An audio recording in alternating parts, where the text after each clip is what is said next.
ओम गणेशी महागणेशाय नमः। राधे राधे दोस्तों, कैसे हैं आप सब। दोस्तों, आषाढ़ अमावस्या तिथि को लेकर इस बार कंफ्यूजन बना हुआ है। आषाढ़ अमावस्या तिथि इस बार 9 जुलाई दिन शुक्रवार को सुबह 5:16 पर शुरू होगी और 10 जुलाई दिन शनिवार को सुबह 6:46 पर समाप्त होगी। हिंदू धर्म में सूर्योदय के समय जो तिथि होती है वही तिथि पूरे दिन मानी जाती है। इस हिसाब से 9 जुलाई और 10 जुलाई दोनों ही दिन अमावस्या तिथि रहेगी, लेकिन आषाढ़ अमावस्या का व्रत 9 जुलाई को रखना श्रेष्ठ रहेगा। दोस्तों, शनिवार को आने वाली अमावस्या को शनिश्चरी अमावस्या के नाम से जाना जाता है और शनि अमावस्या को सबसे बड़ी अमावस्या माना जाता है। इसलिए अमावस्या की पूजा और उपाय शनिवार के दिन यानी कि 10 जुलाई को करना ज्यादा श्रेष्ठ रहेगा। आषाढ़ अमावस्या पर भगवान विष्णु माँ लक्ष्मी का पूजन करने का विधान है। इस दिन पितरों की आत्मा की शांति के लिए श्राद्ध तर्पण भी किया जाता है। इस बार अमावस्या शनिवार के दिन होने से इसका महत्व कई गुना अधिक बढ़ गया है, क्योंकि शनिश्चरी अमावस्या को उपाय और पूजन के लिए सबसे ज्यादा श्रेष्ठ माना जाता है। शनि अमावस्या पर किए गए उपाय बहुत ही जल्दी सिद्ध हो जाते हैं और शुभ फल प्रदान करते हैं। आज के इस वीडियो में हम आपको एक ऐसी चीज के बारे में बताने जा रहे हैं जिसे अगर आप इस अमावस्या पर गौ माता को खिला देते हैं तो इससे भगवान विष्णु माँ लक्ष्मी जी की असीम कृपा प्राप्त होगी। मृत्युदंड पितृदोष दूर हो जाएगा, शनि दोषों से राहत मिलेगी, कार्यों में आ रही रुकावट दूर होंगी और बिगड़े कार्य भी बनने लगेंगे। दुर्भाग्य सौभाग्य में बदल जाएगा। माँ लक्ष्मी की कृपा से धन की हानि होना बंद हो जाएगी, धन का लाभ होगा। इस उपाय का असर बहुत ही जल्दी देखने को मिलता है। इस दिन पवित्र नदी में स्नान करने का विशेष फल प्राप्त होता है। इस दिन गंगा स्नान करने से शुभ फल की प्राप्ति होती है। अगर आप किसी पवित्र नदी या गंगा जी में जाकर स्नान ना कर सके तो घर पर ही स्नान के जल में गंगा जल डालकर उससे स्नान करें। ऐसा करने से पुण्य की प्राप्ति होती है। दोस्तों, पितृदोष और शनि दोष दोनों ही बहुत पीड़ादायक दोष होते हैं। जिन पर पितृदोष और शनि दोष होता है उन्हें गंभीर रोग लग जाते हैं। नौकरी में उन्नति नहीं होती, व्यापार में वृद्धि नहीं होती, घर में अशांति का माहौल रहता है, व्यक्ति कर्ज में डूब जाता है, घर में कोई ना कोई बीमार रहता है या फिर संतान संबंधी कोई ना कोई समस्या चली रहती है, बनते हुए कार्य भी बिगड़ जाते हैं। इसलिए शास्त्रों में पितृदोष और शनि दोष को सबसे गंभीर दोष बताया गया है। यह अमावस्या तिथि पितृदोष और शनि दोष दोनों ही दोषों को दूर करने के लिए बहुत ही शुभ दिन माना जाता है। आज की इस वीडियो में हम आपको शास्त्रों में बताया गया पितृदोष और शनि दोष को दूर करने वाला एक बहुत ही आसान और असरकारक उपाय बताने जा रहे हैं। इस उपाय को करने से शनि देव और पितृदेव की कृपा प्राप्त होती है, पितृदोष और शनि दोष से मुक्ति मिलती है, जीवन में आ रही विघ्न बाधाएं दूर होती हैं, नौकरी और व्यापार में उन्नति होती है, धन का लाभ होता है और बिगड़े हुए कार्य भी बनने लगते हैं। दोस्तों, इस उपाय को सही प्रकार से करने के लिए आप हमारी इस वीडियो को एंड तक अवश्य ही देखें। अगर आपने हमारे चैनल को अभी तक सब्सक्राइब नहीं किया है तो जल्दी से हमारे चैनल को सब्सक्राइब कर लें और बेल आइकन को हिट अवश्य ही करें, जिससे हमारी सभी नई वीडियोस की नोटिफिकेशन आपको फ्री में सबसे पहले मिल पाए। दोस्तों, उपाय करने के लिए स्नान कर स्वच्छ वस्त्र धारण करें। अब आप बिना छाना हुआ आटा लें। आपको चोकर सहित यानी कि भूसी के साथ ही आटा लेना है। अब इस आटे को आप शुद्ध जल से मढ़ें। आटे में नमक या कुछ और ना मिलाएं। अब गैस, तवा और चकला बेलन मांजें, यानी कि साफ गैस पर साफ बर्तनों से आपको 2 रोटी बनानी है। ध्यान रखें, आपको इतना ही आटा मलना है जिससे 2 रोटी बन जाए। अब इन दोनों रोटियों को आप अलग अलग प्लेट में रख लें। एक रोटी पर आप शुद्ध घी लगाएं और एक रोटी पर आप सरसों का तेल लगाएं। अब आप अपने मंदिर के सामने आसन बिछाकर बैठ जाएं। भगवान जी के सामने एक शुद्ध घी का दिया जलाएं और एक सुगंधित धूप बत्ती जलाएं। दिए को सीधे जमीन पर ना रखें। दिए को किसी कटोरी में या फिर थोड़े से साबुत चावल रख उसके ऊपर दिया रखें। अब आप भगवान श्री गणेश, भगवान श्री हरि विष्णु, माँ लक्ष्मी जी को प्रणाम करें और बजरंगबली को प्रणाम करें, पितृदेव को प्रणाम करें। इसके बाद आप भगवान जी को किसी फल मिष्ठान का भोग लगाएं।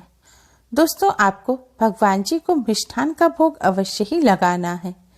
अगर कोई मिष्ठान ना हो तो आप शक्कर या गुड़ या बताशे का भी भोग लगा सकते हैं। ध्यान रखें, आपको भोग भी 2 अलग अलग पात्रों में रखना है। एक पात्र में आपको तुलसी दल रखना है और यह भोग आपको भगवान विष्णु, माँ लक्ष्मी जी को लगाना है। भोग लगाने के पश्चात अब आप भगवान श्री गणेश को प्रणाम करें। फिर भगवान विष्णु, माँ लक्ष्मी जी को प्रणाम करने के बाद इस मंत्र का 108 बार जाप करें। मंत्र इस प्रकार है: ओम नमो भगवते वासुदेवाय, ओम नमो भगवते वासुदेवाय। दोस्तों, इस मंत्र का आपको 108 बार जाप करना है। अगर हो सके तो इस मंत्र का तुलसी की माला पर जाप करें। जाप करने के पश्चात अब आप भगवान विष्णु, माँ लक्ष्मी जी को प्रणाम करें और पितृदेव को प्रणाम करें। दोस्तों, शास्त्रों में भगवान विष्णु, माँ लक्ष्मी जी को पितरों का देव कहा जाता है। इसलिए पितरों को प्रसन्न करने के लिए भगवान विष्णु, माँ लक्ष्मी जी का पूजन अवश्य ही करना चाहिए। अब आप पितृदेव के इस मंत्र का 108 बार जाप करें। मंत्र इस प्रकार है: ओम पितृभ्य नमः, ओम पितृभ्य नमः। दोस्तों, अगर आपको मंत्र का जाप करते समय कठिनाई महसूस हो या आप सही उच्चारण नहीं कर पा रहे तो आप पितृ चालीसा का पाठ करें। अब आप पितृदेव से हाथ जोड़कर पितृदोष से मुक्ति की प्रार्थना करें। भगवान विष्णु, माँ लक्ष्मी जी से अपने पितरों की आत्मा की शांति की प्रार्थना करें, पितरों की मुक्ति की प्रार्थना करें। प्रार्थना करने के पश्चात अब आप बजरंगबली को प्रणाम करें और हनुमान चालीसा का पाठ करें।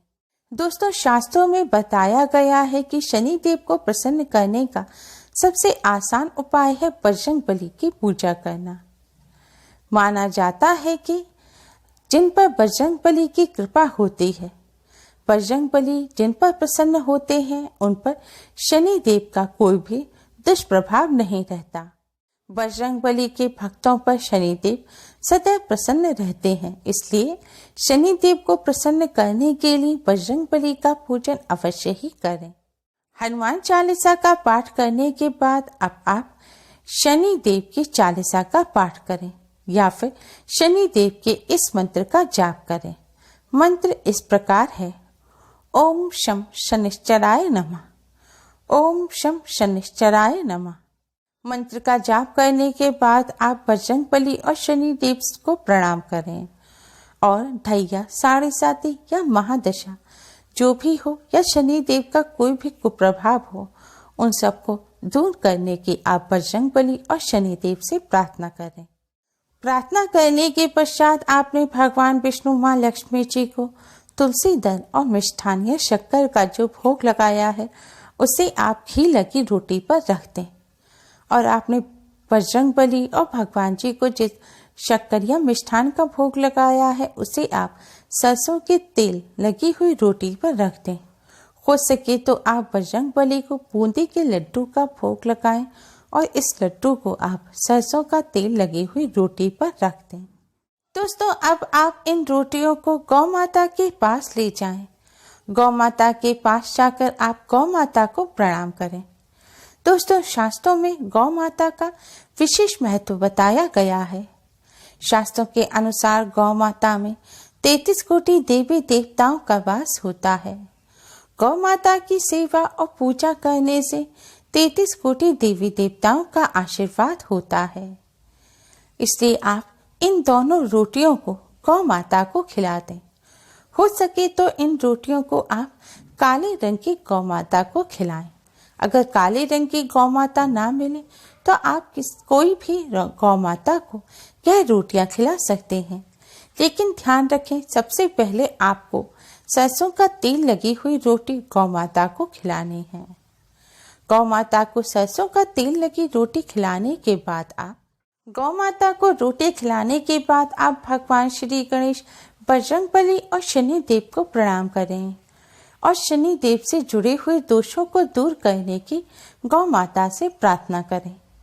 इस तरह प्रार्थना करने के बाद अब आप शुद्ध घी लगी हुई रोटी को आप गौ माता को खिला दें। यह रोटी गौ माता को खिलाते समय आप ओम नमो भगवते वासुदेवाय मंत्र का जाप करते रहें।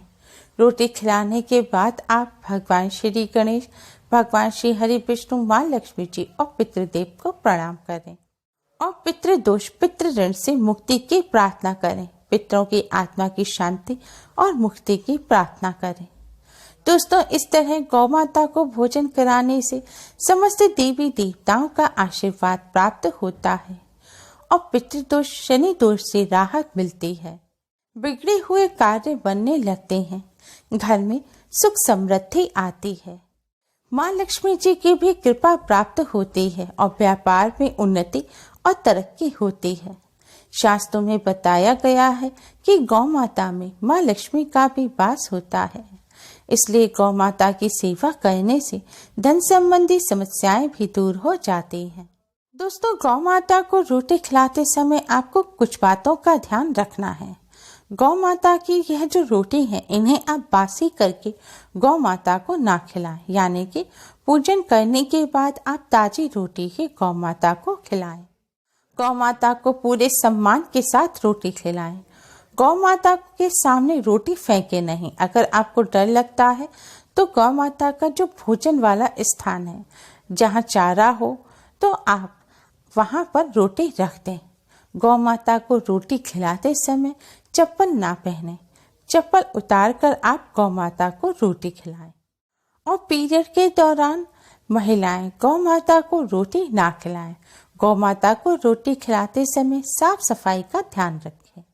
दोस्तों, इस तरह गौ माता को रोटी खिलाने से घर में सुख समृद्धि आती है, धन का अभाव नहीं रहता, पितृदोष और शनि दोष से राहत मिलती है, पितरों की कृपा प्राप्त होती है, शनिदेव की भी कृपा मिलती है। उम्मीद है आपको हमारी ये वीडियो पसंद आई होगी। प्लीज लाइक करें, हमारी इस वीडियो को अपने फ्रेंड्स और रिश्तेदारों में ज़्यादा से ज़्यादा शेयर करें, जिससे वह भी इसका लाभ उठा सकें। हमारी और भी वीडियोस के लिए हमारे चैनल को सब्सक्राइब करना ना भूलें। Thanks for watching. Radhe Radhe.